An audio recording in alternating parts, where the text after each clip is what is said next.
Assalamualaikum warahmatullahi wabarakatuh. Halo, perkenalkan nama saya Eriska Nur Cahyanti dari kelas 11 IPS 1 nomor absen 16. Asal sekolah dari SMAN 1 Kampak. Tugas mata pelajaran Sejarah Indonesia.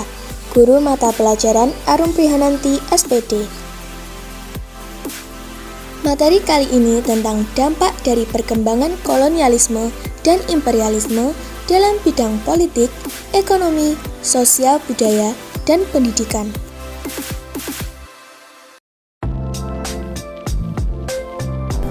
Sebelum mempelajari lebih lanjut apa dampak kolonialisme dan imperialisme, mari kita bersama-sama belajar penjelasan singkat apa itu kolonialisme dan imperialisme. Kolonialisme berfokus pada penguasaan suatu wilayah dengan sumber daya alam tertentu untuk dibawa ke negeri asal penjajah.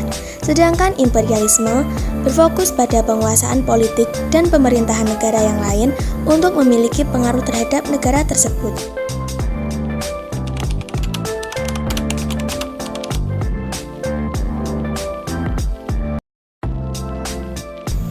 Dampak yang pertama adalah dampak politik. Dampak kolonialisme dan imperialisme di bidang politik adalah sebagai berikut.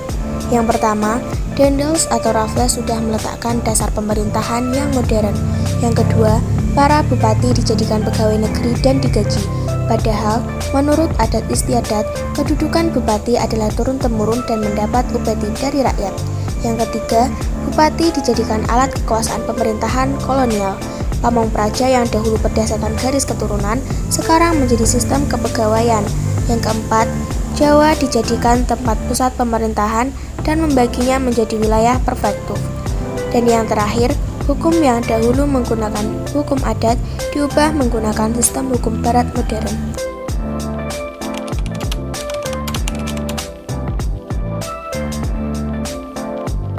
Dampak selanjutnya adalah dampak di bidang ekonomi. Dampak kolonialisme dan imperialisme di bidang ekonomi adalah sebagai berikut.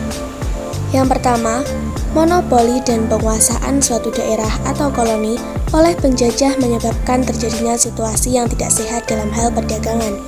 Yang kedua, perekonomian bergeser dari pertanian pangan menjadi industri perkebunan.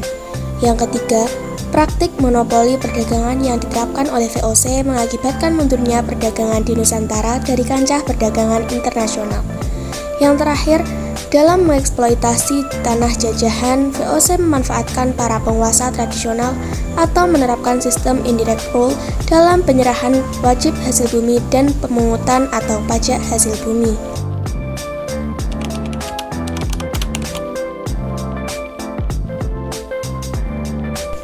Dampak yang ketiga adalah dampak sosial. Dalam bidang sosial, praktik kolonialisme dan imperialisme di Indonesia membawa dampak antara lain sebagai berikut. Yang pertama, terjadinya mobilitas sosial dengan adanya gelombang transmigrasi, terutama untuk memenuhi tenaga-tenaga di perkebunan-perkebunan yang dibuka Belanda di luar Jawa. Yang kedua, muncul golongan buruh dan golongan majikan yang muncul karena berdirinya pabrik-pabrik dan perusahaan. Yang ketiga, pembentukan status sosial di mana yang tertinggi adalah Eropa, lalu Asia dan Timur, dan yang terakhir kaum pribumi. Yang keempat, terjadinya penindasan dan pemerasan secara kejam. Yang terakhir, daerah Indonesia terisolasi dari laut sehingga kehidupan berkembang ke pedalaman.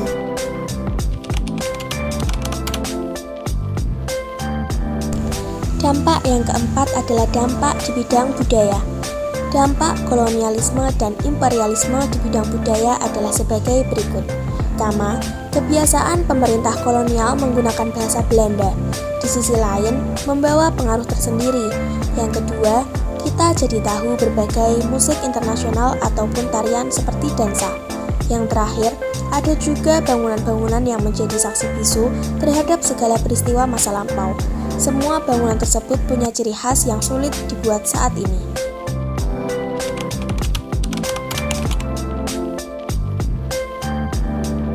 Dampak yang terakhir adalah dampak di bidang pendidikan. Dampak kolonialisme dan imperialisme di bidang pendidikan antara lain: yang pertama, munculnya golongan-golongan terpelajar di Indonesia. Yang kedua, bangsa Indonesia bisa membaca dan menulis sehingga dapat menjadi tenaga-tenaga kerja di perusahaan Belanda. Yang terakhir, bangsa Indonesia menjadi tahu perkembangan yang terjadi di dunia luar. Sekian pembahasan tentang beberapa dampak dari kolonialisme dan imperialisme di dalam berbagai bidang. Ada kurangnya mohon maaf. Wassalamualaikum warahmatullahi wabarakatuh.